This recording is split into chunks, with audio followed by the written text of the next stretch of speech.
Imagine being so wealthy that wherever you traveled, the economy changed. Not because you conquered a nation, not because you discovered gold, but simply because you gave too much of it away. Historians have spent centuries trying to estimate his fortune. Some believe that if all his wealth could be measured today, no billionaire in modern history would come close. His name was Mansa Musa, king of the Mali Empire. And his story begins far from the castles of Europe, in the heart of West Africa. Today, when people talk about medieval Africa, they often imagine empty deserts, isolated kingdoms, or places disconnected from the rest of the world. History tells a very different story. In the 1300s, the Mali Empire controlled some of the richest trade routes on Earth. Gold traveled north across the Sahara. Salt traveled south. Merchants crossed deserts that took weeks to survive. Every caravan carried something valuable, but none carried more wealth than the empire ruled by one man. His title wasn't King Musa, it was Mansa Musa. Mansa simply meant king, but becoming king wasn't part of his original plan. According to one famous account recorded by the Syrian historian al-Umari, Musa's predecessor became fascinated with what lay beyond the Atlantic Ocean.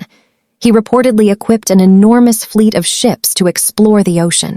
The first fleet never returned, so he sent another, even larger one, and chose not to come back himself. Before leaving, he appointed Musa as his deputy. The king was never seen again, and Musa unexpectedly inherited one of the most powerful empires in Africa. Historians still debate how much of this story is literal history and how much reflects court tradition, but it remains one of the most famous accounts of Musa's rise to power.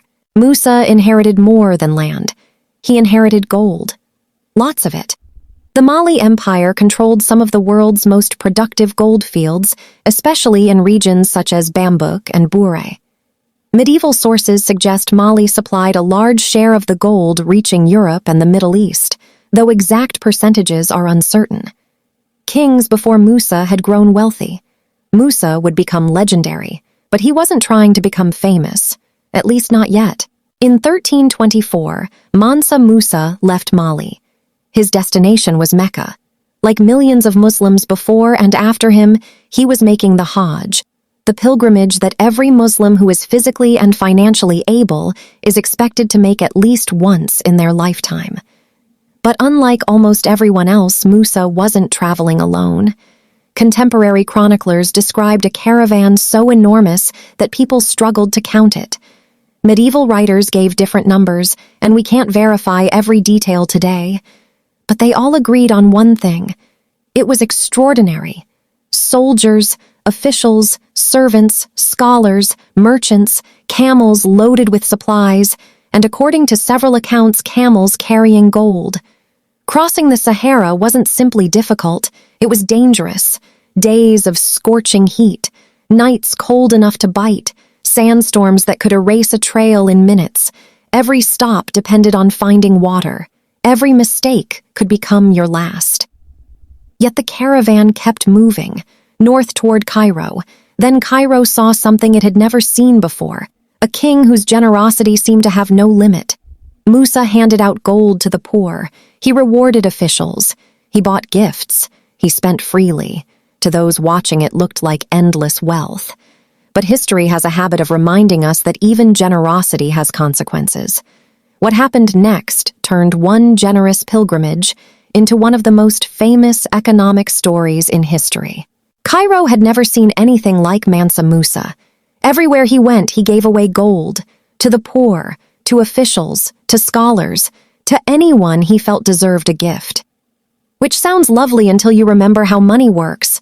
See, gold was money, and when a lot more gold suddenly entered the market, it became less valuable. Imagine waking up tomorrow and someone had dropped billions of dollars into your city overnight. Sounds amazing right up until prices start behaving strangely. Medieval chroniclers reported that the value of gold in Cairo fell after Musa's visit, and some even claimed it took years for the market to recover. Historians still debate the exact scale of the impact, but there's broad agreement that his generosity left a real economic impression. The richest man in history accidentally gave economists one of their favorite stories. But here's my favorite part. Musa wasn't remembered just because he was rich.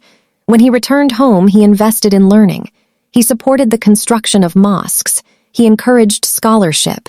Cities like Timbuktu became famous not just for trade but for books. Students traveled from distant lands to study there. So if all you remember about Mansa Musa is that he had mountains of gold, you're only carrying half the story. His greatest legacy wasn't the wealth he spent. It was the knowledge he helped build.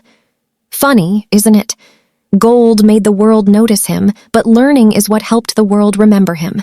I'm Sade, and this has been History with Sade. I'll see you in the next story.